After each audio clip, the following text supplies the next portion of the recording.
যদি একটা কিছু হয় কারা দায়ী থাকবে? রাকিবের ফ্যামিলি এবং রাকিবের বোন জামাইরা। কারণ রাকিব বলছে রাকিবের বোন জামাইদের উনি চালাই। আসসালামু আলাইকুম।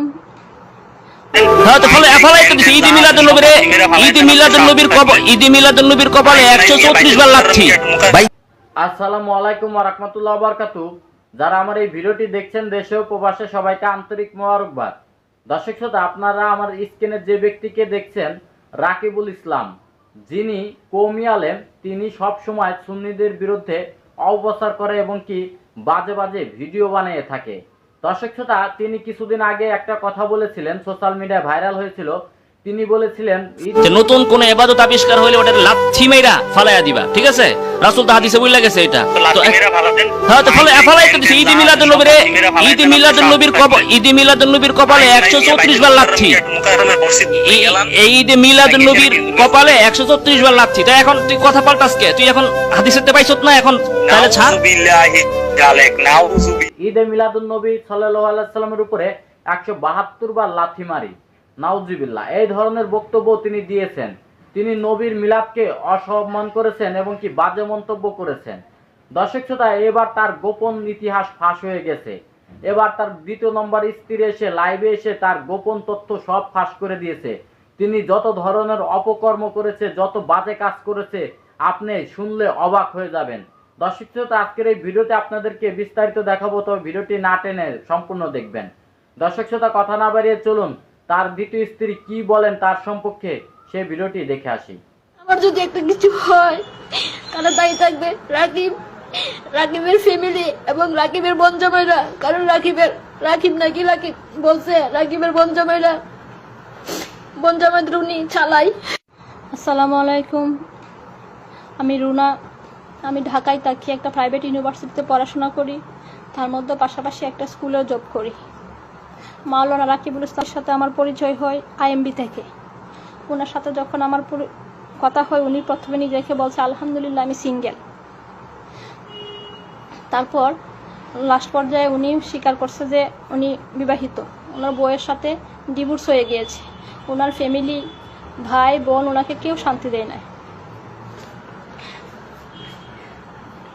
তারপর আমাকে উনি সুইসাইডের ভয় দেখিয়ে আমাকে বিয়ে করতে বাধ্য করায়। তারপর ওনার সাথে আমার বিয়ে হয়। বিয়ের পরে ওনার সাথে আমার 5-6 দিন ভালোই সম্পর্ক ছিল, যতদিন পর্যন্ত আমার কাকার বাসায় আমি ছিলাম। উনি আমাকে বলতো ভার্সিটি মেয়েরা যে ভার্জিন থাকে এটা আমরা কল্পনাও করতে পারি নাই। তুমি যে এই যুগে এসো নিজেকে সেভ করে রাখছো, এটা অনেক কিছু। যখন উনি আমাকে উত্তরা নিয়ে গেল তখনই প্রকাশ পেল ওনার আসল চরিত্র।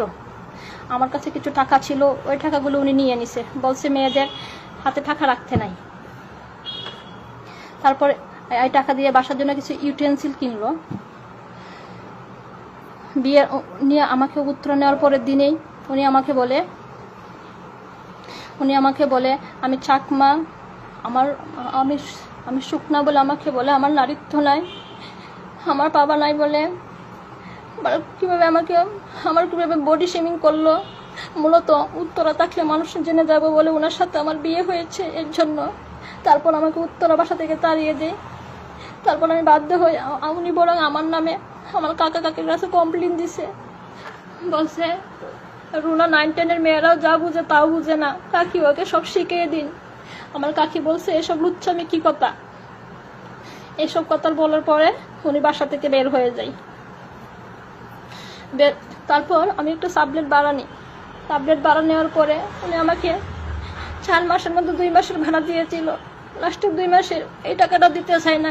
বাংলাদেশের একটা বিখ্যাত একজন হুজুরকে নখ দেওয়া, তারপরে এই টাকাটা আমি নিয়েছি।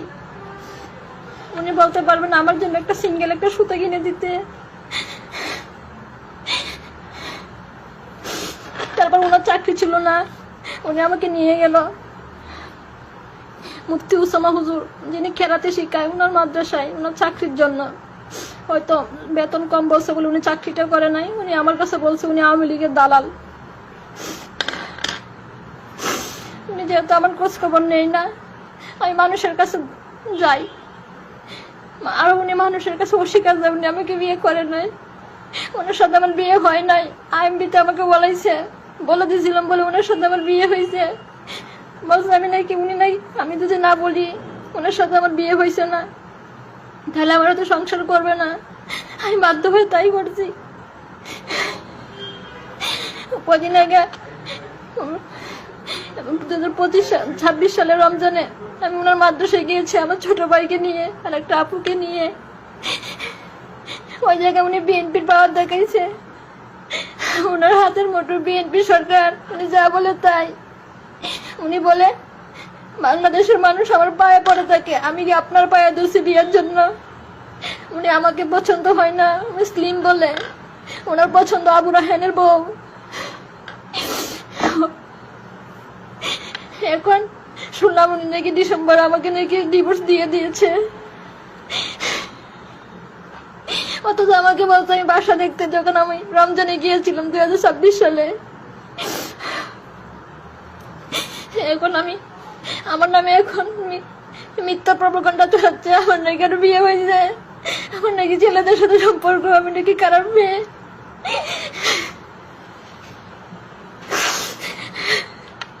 যেহেতু আমার আব্বু নাই তাই আমি বাংলাদেশের আলেম ওলামাদের কাছে আমার বিনত অনুরোধ, আপনারা এই বিষয়টা খেয়াল করবেন এবং সত্য মিথ্যাটা যাচাই করবেন। আমি পরিবার থেকে বিচ্ছিন্ন, আমার ফ্যামিলি বলছে আমাকে মরে গেলেও দেখতে আসবে না। আমি আমার জীবন নিয়ে এখন শঙ্কায় আছি। এখন আমি নিজেকে নিরাপদ মনে করতেছি না।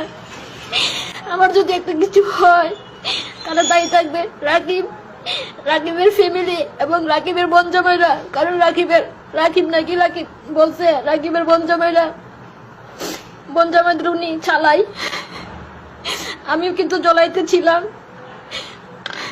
বাড্ডা যে ব্রেক ইউনিভার্সিটি আছে, এই ব্রেক ইউনিভার্সিটির ফুটওভার ব্রিজের যে আপনার গ্রাফিতি এবং বিভিন্ন ফুলগুলো আঁকা, এগুলোর মধ্যে আমি ছিলাম। তাই আমি বাংলাদেশের সরকার এবং আলেম ওলামাদের কাছে আমার অনুরোধ, আপনারা বিষয়টা একটু খেয়াল রাখবেন যেন আমার মতো অন্য মেয়ে যেন ভিকটিম না হয়। দর্শক শ্রোতা, আপনারা দেখতে পেয়েছেন তার দ্বিতীয় স্ত্রী কি বলেছেন তার সম্পর্কে, তিনি কত ধরনের বাজে কাজ করেছেন এবং কি সেই স্ত্রীর সাথে তিনি কি কাজ করেছেন।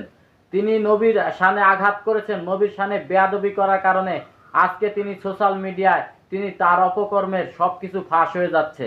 তবে আজকের এই ভিডিওটি এই পর্যন্তই। ভিডিওটি যদি ভালো লাগে অবশ্যই লাইক কমেন্ট শেয়ার করবেন এবং কি চ্যানেলটি সাবস্ক্রাইব করবেন। আল্লাহ হাফেজ।